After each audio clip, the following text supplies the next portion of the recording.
سمجھ آئے گی. ما کان محمد ابا احد من رجالکم ولکن رسول اللہ وخاتم النبیین. محمد صلی اللہ علیہ وآلہ وسلم تمہارے مردوں میں سے کسی کے والد نہیں ہیں، بلکہ خدا کے پیغمبر اور نبیوں کی نبوت کی مہر یعنی اس کو ختم کر دینے والے ہیں، اور خدا ہر چیز سے واقف ہے.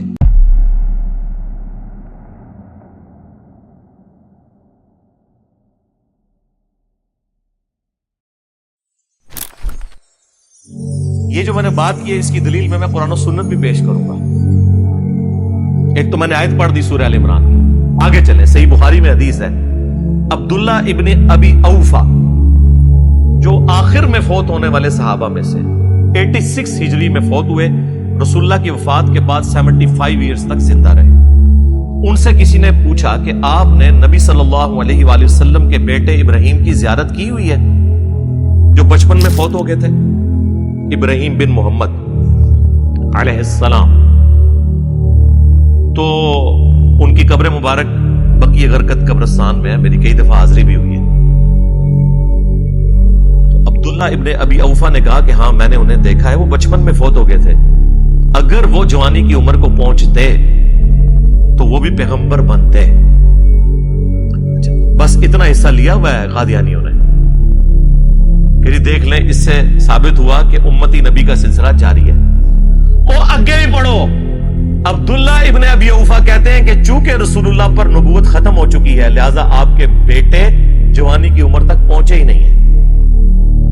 ختم نبوت وہ ٹائٹل ہے کہ جس کی وجہ سے اللہ تعالیٰ نے اپنے پیغمبر کے بچے بھی بچپن میں لے لیے کہ کوئی کل کو بنو اسرائیل میں سے یا قادیانیوں میں سے کوئی یہ گلہ نہ کرے، اور نہ اس گلے کی وجہ سے مولانا اسحاق صاحب بیچارے ڈیسیو ہو جائیں. جواب دیتے تھے کہ بھئی رسول اللہ کا بچہ کیوں نہیں پیغمبر ہوا اگر ابراہیم کی اولاد پیغمبر تھی؟ تو وہ ابن ابی اوفا نے جواب دے دیا کہ ختم نبوت کی وجہ سے اللہ نے ان کے بچے کو جوانی تک پہنچنے نہیں دیا. ختم نبوت اتنا بڑا ٹائٹل ہے کہ جس کے اوپر ہزاروں انبیاء کی نبوت قربان، یہ بہت بڑا ٹائٹل ہے. اب آپ کو وہ آیت سمجھ آئے گی. ما کان محمد ابا احد من رجالکم ولکن رسول اللہ وخاتم النبیین. محمد تم مردوں میں سے کسی کے باپ نہیں ہیں بلکہ وہ اللہ کے رسول ہیں اور نبوت کی مہر ہے. یعنی مہر ڈاکومنٹ کے اینڈ پہ لگتی ہے کہ اس کے بعد ڈاکومنٹ میں کوئی چیز ایڈ نہیں ہو سکتی، یا ڈاک کے لفافے کے اوپر جو سیل لگتی ہے اسے بھی مہر کہتے ہیں کہ اس میں اس کو کھولنا یہ جرم ہوتا ہے. سلسلہ نبوت کو ختم فرمانے والے ہیں، یہ مفہوم بھی اس کا درست ہے. اور یہ خاتم کا لفظ تو آیا ہے قرآن کے اندر، مہر اور خاتم کا لفظ آیا ہے صحیح مسلم میں کہ نبی علیہ السلام خاتم بھی ہے. ایک تو وہ مشہور حدیث ہے نا ابو داؤد میں اور ترمذی میں، بلکہ اس کا کچھ حصہ بخاری مسلم میں بھی موجود ہے کہ نبی علیہ السلام نے فرمایا کہ قیامت اس وقت تک قائم نہیں ہوگی جب تک 30 جھوٹے دجال پیدا نہ ہو جائیں جو دعوے نبوت بھی کریں گے. بخاری مسلم میں اتنے الفاظ ہیں. ابو داؤد اور ترمذی میں یہ ہے کہ نبی علیہ السلام نے پھر ساتھ فرمایا انا خاتم النبیین لا نبی بعدی، میں خاتم النبیین ہوں، میرے بعد کوئی نبی نہیں ہے. تو خاتم بھی ہے، نبوت کی مہر بھی، اور خاتم بھی ہے، سلسلہ نبوت کو ختم فرمانے والے. اور نبوت کی مہر کا معنی وہ نہیں جو قادیانیوں نے لیا ہے، وہ بس تراویح ثابت ہو گیا، انج لیا انہوں نے، مہر سے مہر ثابت ہو گئی اور انہوں نے کہا جی حضور کے بعد جتنے پیغمبر آئیں گے حضور کی مہر سے آئیں گے. میری یوٹیوب پہ ویڈیو ہے قادیانیوں کو دعوت اصلاح، الحمدللہ اس ویڈیو کو دیکھ کے درجنوں نہیں سینکڑوں قادیانیوں نے اسلام قبول کیا ہے. ہماری اکیڈمی میں رابطہ کرتے ہیں، کئی لوگ اپنی ویڈیو بنوانے کے لیے تیار تھے، میں نے کہا نہیں وہ ونریبل ہو جاؤ گے تم. ہم نے چندہ تو نہیں اکٹھا کرنا ہوتا، اللہ سے جزا لینی ہے الحمدللہ. تو وہ ویڈیو دیکھیں، اس میں نے یہ سارے دلائل رکھے ہیں کہ وہاں سے بخاری مسلم میں حدیث ہے کہ میری اور اگلے انبیاء کی مثال اس خوبصورت عمارت کی سی ہے جس میں صرف ایک اینٹ کی جگہ باقی ہے. جتنے لوگ گزرتے ہیں اس عمارت کی تعریف کرتے ہیں اور کہتے ہیں کہ یہ اینٹ لگ جائے نا تو یہ عمارت پرفیکٹ ہو جائے گی، اور وہ ایک اینٹ میں ہوں. اب اس کے جب جگہ یہ ایک اینٹ کی ہے تو کوئی اور شخص فٹ نہیں ہو سکتا. خیر وہ آپ میری ویڈیو دیکھ لیں. اس کے علاوہ ایک اور ویڈیو ہے قادیانی حق کیوں نہیں قبول کرتے.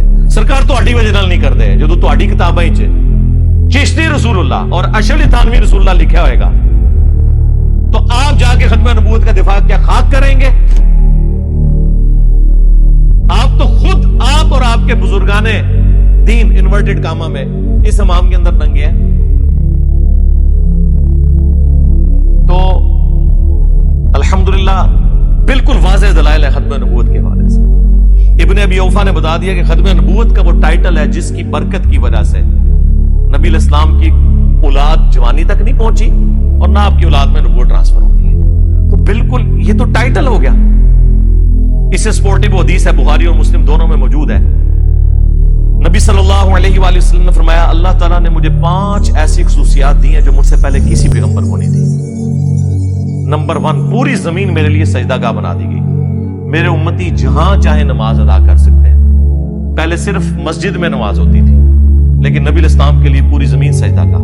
نمبر 2, 1 مہینے کی مسافت سے اللہ نے میرا رعب ڈال دیا ہے میرے دشمنوں کے اوپر. نمبر 3, مال غنیمت جو اگلی امتوں میں حرام تھا, کفار کا چھوڑا ہوا مال میدان جنگ میری امت کے لیے حلال ہے کہ ہم اسے یوز کر سکتے ہیں. اور نمبر 4, مجھے پوری انسانیت کے لیے پیغمبر بنا کے بھیجا. اگلے انبیاء کسی قوم اور قبیلے کے لیے پیغمبر ہوتے تھے. رسول اللہ کا پوری انسانیت کے لیے پیغمبر ہونا, اس کے بعد گنجائش ہی نہیں کوئی اور پیغمبر آئے. اور اس سے بڑھ کر ختم نبوت ہونا, یہ 2 اتنے بڑے ٹائٹل ہیں کہ اس کے بعد گنجائش ہی نہیں ہے کہ آپ یہودیوں کو جواب دینے کے لیے کہ آل ابراہیم میں نبوت تھی تو آل محمد میں کیا جاری ہے, یا قادیانیوں کا منہ بند کرنے کے لیے آپ کشف اور الہام کا عقیدہ گھڑ کے تو اپنی جان کے لیے بھی مصیبت کھڑی کریں اور امت کے لیے بھی کھڑی کریں, اور جب ہم جواب دیں تو ہمارے لیے مصیبت کھڑی کریں. لیکن ہمیں اس مصیبت سے کوئی پریشانی نہیں ہوتی ہے. ہم ہر مصیبت کو اپنے لیے سمجھتے ہیں کہ یہ تو چلتی ہے تجھے اونچا اڑانے کے لیے. جتنی تیز ہوا چلے گی دعوت حق اتنی پھیلے گی انشاءاللہ. اور 5ویں چیز نبی علیہ السلام نے فرمایا کہ اللہ تعالیٰ نے مجھے شفاعت کا اذن دیا. اور مسلم شریف میں ایک 6ٹھی خصوصیت ساتھ آئی کہ اللہ تعالیٰ نے مجھ پہ ختم نبوت فرمائی, اور وہاں پہ خوتیمہ کا لفظ موجود ہے, یعنی خاتم. جو قادیانی کہتے ہیں قرآن میں خاتم آیا, خاتم دکھائیں. سرکار مسلم شریف پڑھے خاتم کا لفظ موجود ہے. تو لہذا جواب دینے کے لیے آپ نے علمی طریقہ اڈاپٹ کرنا ہے کہ آپ نے خود سے کوئی دلائل بنانے ہیں, الٹا مصیبت کھڑی کر دینی ہے امت کے لیے. اس طرح تو کل کو کوئی کہے گا کہ آدم علیہ السلام کو فرشتوں نے سجدہ کیا, یوسف علیہ السلام کو ان کے بھائیوں نے سجدہ کیا, تو اب ہمارے نبی کو تو سجدہ کرنا ہے ہی حرام ہے, تو آپ اس کے لیے کوئی حدیث گھڑیں گے؟ حقی ہے کہ نہیں؟ ٹائم قیامت تک یہ جواب دینا نہیں اس گل دا کہ اگر آپ نے بیلنس ہی کرنا ہے کسی چیز کو تو ادھر بھی بیلنس کرو نا, کہ فرشتوں نے سجدہ کیا آدم کو, یوسف علیہ السلام کو سجدہ کیا ان کے بھائیوں نے, رسول اللہ کو سجدہ کیوں نہیں کرواتے ہو؟ کرواؤ. جس طرح ادھر کہہ دیا جی نبوت جاری ہے صرف دعویٰ کوئی نہیں کر سکتا, کرو.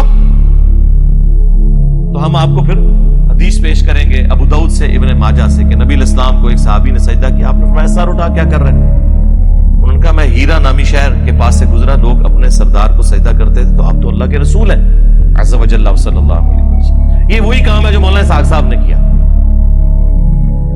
کہ آل ابراہیم میں تو نبوت جاری ہے تو ہم کیا جواب دیں گے. حضور کے صحابی نے بھی یہی کیا کہ وہ سردار کو سجدہ کرتے ہیں, ہم آپ کو کیوں نہ کریں. Same analogy. تو آپ نے فرمایا جب میں فوت ہو جاؤں گا اور تم میری قبر سے گزرو گے کیا میری قبر پہ بھی سجدہ کرو گے؟ نہیں یا رسول اللہ. تو آپ نے فرمایا پھر مجھے بھی سجدہ نہ کرو. اگر میں سجدہ جائز سمجھتا تو بیویوں سے کہتا کہ اپنے خامدوں کو سجدہ کریں اس حق کے سبب جو اللہ نے ان کو دی ہے. بات کلیئر ہوگی.